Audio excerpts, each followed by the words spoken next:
आज का भी वीडियो है स्टैंडर्ड 10th के बच्चों के लिए और हिंदी विषय है, तो आज कोई दिक्कत नहीं आएगी भाषा की। तो विषय हिंदी संयुक्त। आज हम हिंदी संयुक्त के बारे में अभ्यास करने वाले हैं, मतलब कंपोजिट। अगर आपका हिंदी फुल है तो मुझे ज़रूर बताइए, क्योंकि मुझे वैसे उस पर वीडियो बनाना पड़ेगा अलग से, क्योंकि कंपोजिट और फुल का पोर्शन अलग अलग होता है। तो आज हम फोकस करेंगे कंपोजिट हिंदी पर।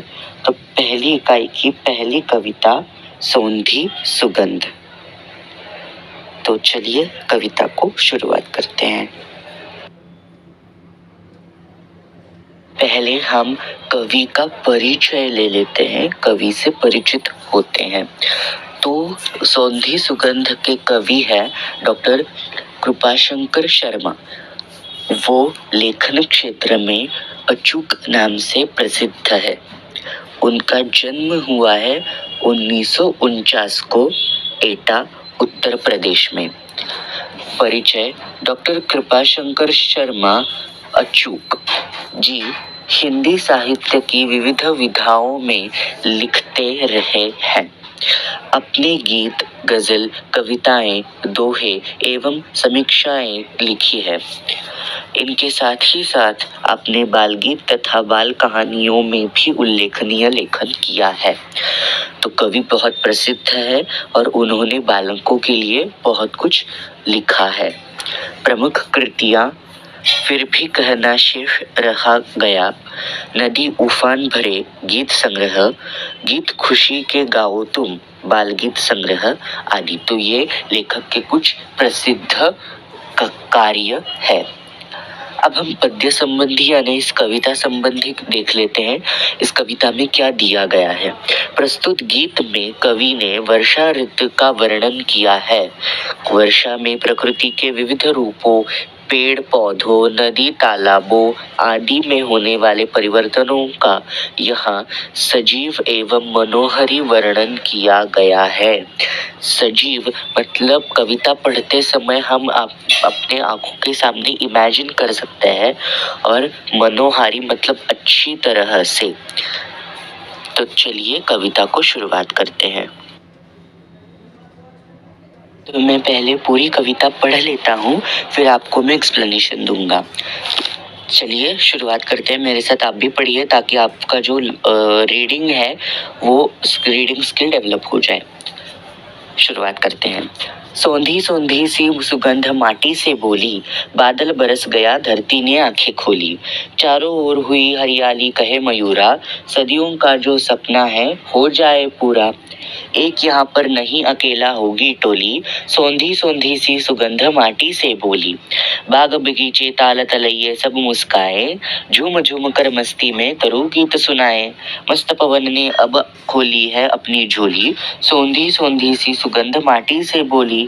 सागर का जो था मनसूबा सफल हो गया, खुशियों की दुनिया में आकर स्वयं खो गया। धरती ने श्रृंगार किया फिर माथे रोली, सौंधी सौंधी सी सुगंध माटी से बोली। पावस का मधुमास आस विश्वास बढ़ाता, नतमस्तक होकर अचूक पद पुष्प चढ़ाता। सदा सदा से चलती आई हंसी ठिठोली, सौंधी सौंधी सी सुगंध माटी से बोली। नदी उफान भरे गीत संग्रह से। पहले पद का अर्थ देख लेते हैं। सौंधी सौंधी सी सुगंध माटी से बोली, बादल बरस गया धरती ने आंखें खोली। तो आप टेक्स्ट बुक और पेंसिल लेकर बैठिए। मैं आपको शब्दार्थ बताने वाला हूँ। वैसे तो आपको स्लाइड पर दिख ही रहे होंगे, फिर भी आप वो टेक्स्ट बुक में मार्क करके लिख लीजिए। तो पहले सुगंध यानी खुशबू, माटी यानी मिट्टी। अब बादल का जो समानार्थी शब्द है वो बहुत लोगों को पता नहीं है, वो है पयोद। बादल मतलब पयोद, धरती मतलब पृथ्वी, और आंख मतलब नयन। तो सौंधी सौंधी सी सुगंध मतलब खुशबू माटी से बोली। खुशबू ने माटी से कहा, मतलब मिट्टी से कहा कि देखो बादल गरज रहे हैं, बादल गरज रहे हैं, बादल बरस रहे हैं। बादल बरस रहे हैं इसका मतलब क्या कि बारिश आ रही है। तो देखो बारिश आ रही है और तभी वातावरण कैसा हो रहा है, ये सब बता रही है सुगंध मिट्टी को।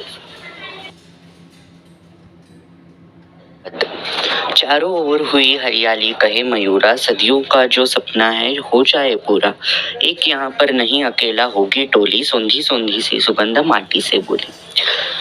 अब चारों ओर मतलब चारों तरफ। अब और इसमें फर्क होता है। जब और ऐसा आता है तो इसका मतलब होता है एंड, और जब और चारों ओर ऐसा और आता है मतलब चारों तरफ, ऐसा उसका अर्थ होता है। मयूरा मतलब मोर, सदिया माने सैकड़ों वर्ष, सपना यहाँ पर हमें अर्थ सपना मतलब ड्रीम नहीं, इच्छा, यह इसका अर्थ लेना है हमें। तो अब बारिश आने के बाद क्या हो गया, धरती पर हरियाली छा गई, सब कुछ हरा हरा हो गया। और जब बारिश आती है तो मोर अपने पंख फैलाकर नाचता है, तो मोर नाचने लगा। और जो हमारा सपना होता है बरसों का कि हम जब बारिश आएगी तब भीगेंगे, नाचेंगे, कूदेंगे, तो वो सपना सब लोगों का पूरा हो गया है और आखिरकार बारिश आ गई है। तीसरा पद, बाग बगीचे ताल तलैया सब कुछ मुस्काए, झूम झूम कर मस्ती में तरु गीत सुनाए, मस्त पवन ने अब खोली है अपनी झोली, सौंधी सौंधी सी सुगंध माटी से बोली। अब बाग बगीचा इसका अर्थ सेम है, मतलब उद्यान। हाँ, हम हिंदी में भी उद्यान कहते हैं। ताल तलैया इसका भी अर्थ सेम है, तालाब। मुस्काए मतलब मुस्कुराना। फिर तरु मतलब वृक्ष, तरु माने वृक्ष, पेड़। पवन मतलब हवा, पवन मतलब हवा। अब चारों तरफ हरियाली फैली हुई है बारिश आने की वजह से, तो बाग बगीचों में भी पेड़ होते हैं। आपने देखा होगा कि उद्यानों में बड़े बड़े पेड़ होते हैं, तो बारिश आने के बाद वो पेड़ हरे भरे हो गए हैं, तो बाग बगीचे अच्छे दिख रहे हैं। ताल तलैया मतलब छोटे छोटे तालाबों में भी ढेर सारा पानी भर गया है, इसलिए कवि कहते हैं कि बाग बगीचे और ताल तलैये खुश है, इसलिए वो मुस्कुरा रहे हैं, खुशी से मुस्कुरा रहे हैं।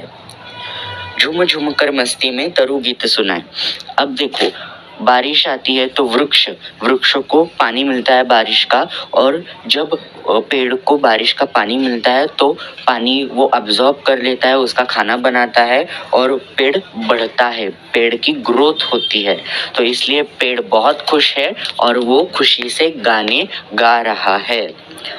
और हवा भी, आपने देखा होगा कि जब बारिश आती है तो मस्त ठंडी ठंडी हवा बहती है, तो पवन भी एकदम खुश है, इसलिए वो ठंडी ठंडी हवा फैला रहा है। अगला पद, सागर का जो था सुबह सफल हो गया, खुशियों की दुनिया में आकर स्वयं खो गया, धरती ने श्रृंगार किया फिर माथे रोली, सोंधी सोंधी सी सुगंध माटी से बोली। अर्थ लिख लीजिए, सागर यानी समुद्र, सफल यानी कामयाब, खुश यानी हर्ष, खुश यानी हर्ष। दुनिया, दुनिया माने जगत या फिर विश्व, स्वयं खुद, श्रृंगार करना मतलब सजना संवरना। तो यहाँ पर कवि कह रहे हैं कि समुद्र का जो था मंसूबा वो कामयाब हो गया है, मतलब जब बारिश आती है तब नदियों में पानी भर जाता है और फिर नदी का बहाव बढ़ जाता है और नदी समुद्र से जाकर मिलती है, और फिर उसके बाद जब कवि ने पहले ही हमें बताया है कि बारिश आने के बाद चारों तरफ हरियाली फैल जाती है, फिर मोर अपने पंख फैलाकर नाचता है, फिर बच्चे कूदते हैं, बारिश में खेलते हैं। तो इन सारी वजहों से क्या प्रतीत होता है कि धरती पर हर्ष है, मतलब धरती पर खुशी है।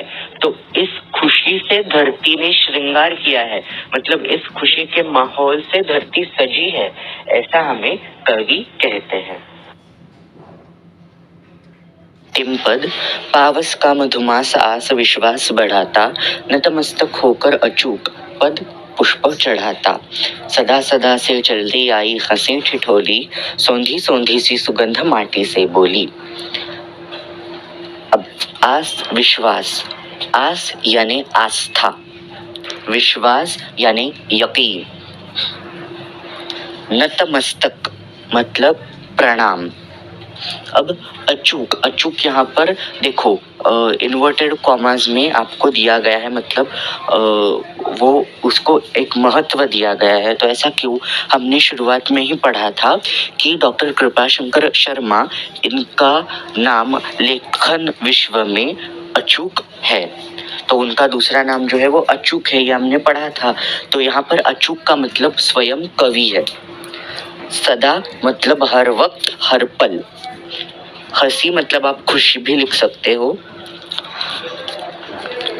तो ऐसी जब बारिश आती है तो सबके अंदर का विश्वास, आस्था बढ़ने लगती है, और जो अचूक मतलब हमारे जो कवि है वो नतमस्तक होकर हमारी सृष्टि को, मतलब हमारी सृष्टि को वो प्रणाम कर रहे हैं और सृष्टि को फूल चढ़ा रहे हैं। क्यों? क्योंकि वो सृष्टि को, हमारे पृथ्वी को आभार प्रकट कर रहे हैं कि उन्होंने ऐसी बारिश मतलब जीवनदायिनी हमें दी है। अब बारिश को जीवनदायिनी क्यों कहा गया है?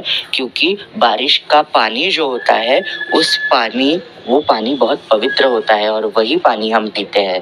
तो इसलिए कवि तो धरती को धन्यवाद कर रहे हैं बारिश बरसाने के लिए, क्योंकि बारिश जब बरसेगी तभी खेत उगेंगे, तभी हमको पीने के लिए पानी मिलेगा। तो हर साल जब बारिश आती है तो जो हंसी ठिठोली होती है, वही सेम अब भी हो रहा है जब बारिश आई है, ये कवि अंतिम पद में कहते हैं। स्वाध्याय की तरफ आते हैं। स्वाध्याय में आपको सूचना के अनुसार कृतियां कीजिए। प्रश्न पहला, कृति पूर्ण कीजिए। मेघों के बरसने से हुए परिवर्तन। अब पाठ्य पुस्तक में आपको कविता में बहुत सारे दिए हुए हैं, उनमें से कोई भी 4 आपको लिखने हैं। मैंने यहाँ पे दिया है हरियाली फैलना वगैरह, तो आप वो लिख सकते हो, या फिर पाठ्य पुस्तक में कविता में बहुत दिए गए हैं, उनमें से कोई भी 4 आपको लिखने हैं। दूसरा भी है, कृति पूर्ण कीजिए। सुगंध मिट्टी से बोली। अब यहाँ पर भी आपको बहुत सारे टेक्स्ट बुक में कविता में मिल जाएंगे। मैंने गिन चुन कर 4 लिखे हैं। धरती ने अपनी आंखें खोली, फिर बादल बरसने लगे। तो ऐसे आप कोई भी 4 चुन के लिख सकते हो। तीसरा प्रश्न, गीत में प्रयुक्त क्रियारूप लिखिए। अब क्रियारूप लेखन मतलब क्या? हमें क्रिया जो दी गई है उसका मूल रूप लिखना होता है। मूल रूप मतलब क्रिया के अंत में ना जोड़ना, बस फिर क्रिया का मूल रूप हो जाता है। अब हमें कविता में दिया है मुस्कुराए, सुनाए, तो मूल क्रिया क्या है? मुस्कुराना, तो अंत में ना लगा। सुनाए में मूल क्रिया क्या है? सुनाना, तो हमें बस अंत में ना लगाना है। ठीक है, तो पहला, बाग बगीचे ताल तलैये, मुस्कुराए दिया है, तो क्या होगा मूल रूप? बराबर, मुस्कुराना। दूसरा, झूम झूम कर मस्ती में तरु, गीत सुनाएगा सुनाना। तीसरा, मधुमास आस विश्वास बढ़ाना। चौथा, धरती ने आंखें खोलना। अब देखो, आंख ये तो नाम है क्योंकि हम आंखों को देख सकते हैं, तो खोलना ये क्रियापद होगा। तो क्रिया का मूल रूप क्या है? खोली तो खोलना हो जाएगा, ना आएगा अंत में। चौथा प्रश्न, उपसर्ग प्रत्यय लगाकर शब्द लिखिए। अब कई बच्चे क्या गलती करते हैं, उन्हें लगता है कि उपसर्ग प्रत्यय मतलब हमें उपसर्ग या फिर प्रत्यय कोई भी एक लगाना होता है, क्योंकि परीक्षा में ये प्रश्न 1 मार्क के लिए पूछा जाता है। इसलिए उन्हें लगता है कि सिर्फ उपसर्ग लिखना है या फिर सिर्फ प्रत्यय लिखना है, लेकिन ऐसा नहीं होता है। आपको 1 मार्क के लिए दोनों उपसर्ग भी और प्रत्यय भी दोनों लिखना होता है। उपसर्ग का हाफ मार्क और प्रत्यय का हाफ मार्क आपको होता है। इसलिए आप ये गलती कभी मत कीजिए जब वो पर्पसली डालते हैं उपसर्ग डैश प्रत्यय, ताकि स्टूडेंट्स कंफ्यूज हो जाए। वो सीधा सीधा उपसर्ग और प्रत्यय ऐसा भी डाल सकते हैं, लेकिन वो बीच में चिन्ह डाल देते हैं आपको कंफ्यूज करने के लिए। तो आप कंफ्यूज मत हो जाइए, आपको उपसर्ग प्रत्यय मतलब दोनों लगाना है। तो पहला है गंध। तो गंध का उपसर्ग मतलब पहले एक हम शब्द लगाएंगे सुगंध, और प्रत्यय बाद में गंधाली। तो आली प्रत्यय लगाया तो गंधाली शब्द बन गया। सफल, अ उपसर्ग असफल और ता प्रत्यय सफलता। अंत का जो अभिव्यक्ति है, प्रस्तुत गीत की प्रथम 4 पंक्तियों का भावार्थ लिखिए। तो ये आपको मैंने जो एक्सप्लेन किया है आपको समझ में ही आया होगा, तो आप उसे सिर्फ आपको लिखना है, तो आपका अंत का प्रश्न हो जाएगा। फिर भाषा बिंदु जो है वो आपका व्याकरण में आता है, तो जब मैं व्याकरण पढ़ाऊंगा तब मैं वो बताऊंगा।